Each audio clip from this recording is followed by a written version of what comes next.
Friday night in Tryon, North Carolina. It's been a beautiful day, a little overcast, but that kept the temperatures bearable, and just been a very pleasant day all the way around. The sun was present enough to enjoy, and yet the temperatures didn't get up to where they thought they might. It's kind of interesting. This is Friday night. You see my t-shirt says Night of Awesome, and we've been studying Proverbs. We started yesterday, and we said Proverbs was written around 931 BC. However, Hezekiah did some arranging and some adding, probably as late as 700 BC. We talked about the purpose was for instruction and learning, not just to hear and have knowledge, but to actually apply that knowledge to our lives and to follow that advice. And we looked at truth number 1 yesterday, which was the fear of the Lord is the beginning of knowledge. Now, I want to emphasize again, fear of the Lord is the beginning of knowledge. It's not the end, and it's not all encompassing, but we need to remember that the second part of that verse says, fools despise wisdom and instruction.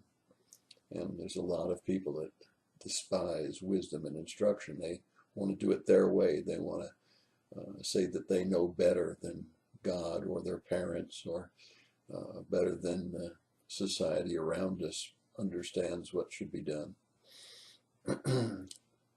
So tonight we want to take a little closer look again at Proverbs, and starting at verse 8, it says, hear your father's instruction.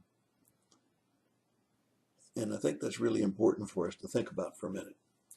Recently, we had a guest speaker at a church that I was attending, and the person said that 80%, now let me say that again, 80% of those incarcerated, those in prison, came out of fatherless homes. 80% of those in prison came out of fatherless homes. It tells you how important the father's influence is in a home. It doesn't mean you can't succeed. It doesn't mean that you have to have a two-parent home. And we certainly have to take it into account that we have a responsibility in what happens in our lives. My mother left us when I was 12, and my father was gone a great deal and was not a Christian, and yet my life still came out okay. So we don't want to blame our outcome on our parents. But it says clearly here, hear your father's instruction. But it also goes on and says, do not forsake your mother's teaching. So even in the days when many say the Bible is chauvinistic, even in the days when they say that women in the Old Testament were treated as second-class citizens, Proverbs says, listen to your mother. As a matter of fact, I have a little quip that I'll probably put at the beginning of this video that says, if it doesn't work out the first time, do it the way your mother told you to do it. There's a lot of wisdom in that, because mothers have a lot of wisdom, and I hope that you appreciate your mothers. I know that as someone that was raised for most of their life without their mother, how important a good, godly mother can be. And I appreciate so much when I watch in the churches that I've served, godly women who raised children by themselves, and what a wonderful blessing it is to see mothers like that. So we get to verse 9. It says that we need to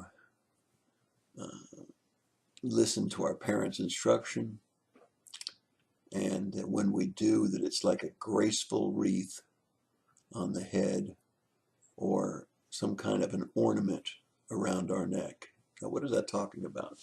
Well, it's a figure of speech. When people succeeded in athletic events, they would have a crown or a wreath on their head. They were victors, and many times they would wear a ribbon with medals on it, just as we are getting ready to start seeing the Olympics this year.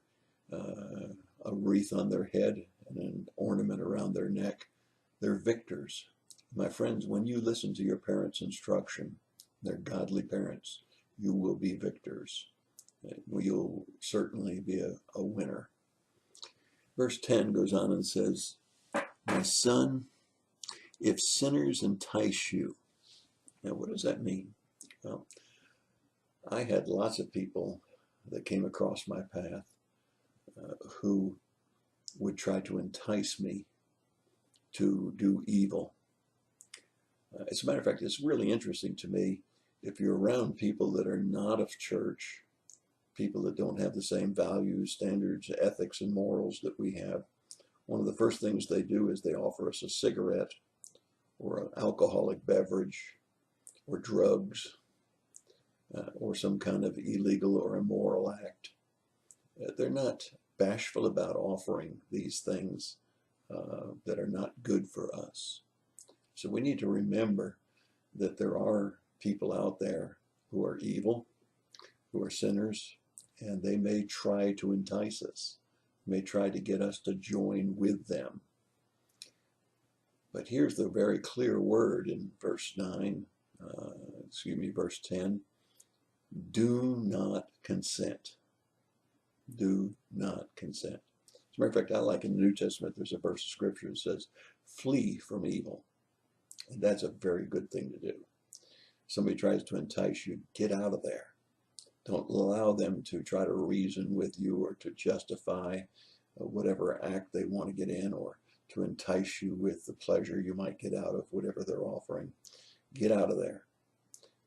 Do a 180.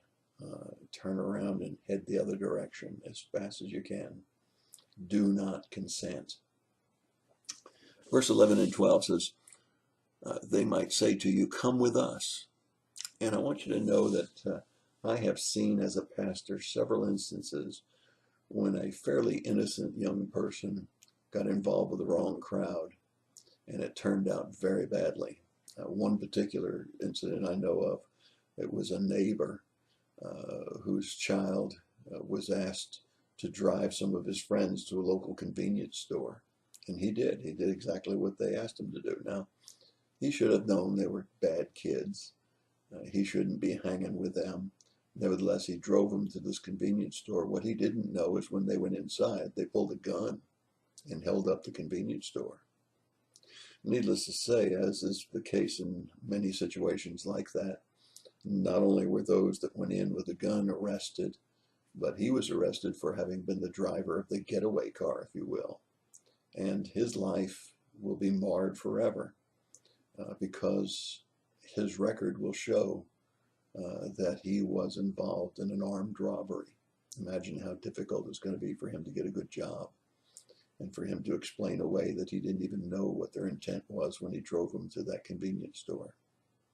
So when we look at Proverbs 13 and 14, we need to remember, 11 and 12, we need to remember that when they say, come, we're going to lie in wait, we're going to ambush people, we're going to take money and so on. This is the kind of peer pressure, this is the kind of problem that we see in our society today with gangs. And if you're feeling pressure from gangs or wrong people, and you need to head in the opposite direction. They can call me a nerd all day long. But if you wind up going with them, they'll probably call you a convicted felon for the rest of your life. So it's not worth what seems to be easy gain. And that's exactly how gangs get organized. Verses 13 and 14.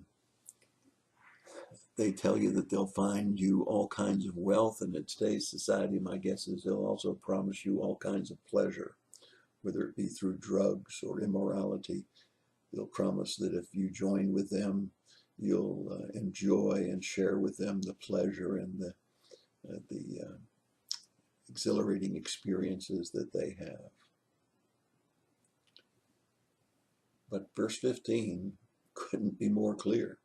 I mean, it's just like verse 8. It says, do not walk in the way of them. Don't follow them. Don't be a part of them. Do not. It doesn't say most of the time, be careful not to do it, or do it with caution. Just as it said in verse 8, do not forsake your mother's teaching. Do not forsake your father's teaching. Do not go along with those that are evildoers. Now, here's the wonderful thing about Proverbs. Proverbs drives home the point. Let me just read to you verses 18 and 19, the outcome. So many times we look at the pleasure of something or the gain of something, and we never look at the possible outcome or the probable outcome. They lie in wait for their own blood. They ambush their own lives. They ambush their own lives by doing these acts. Their own lives are destroyed.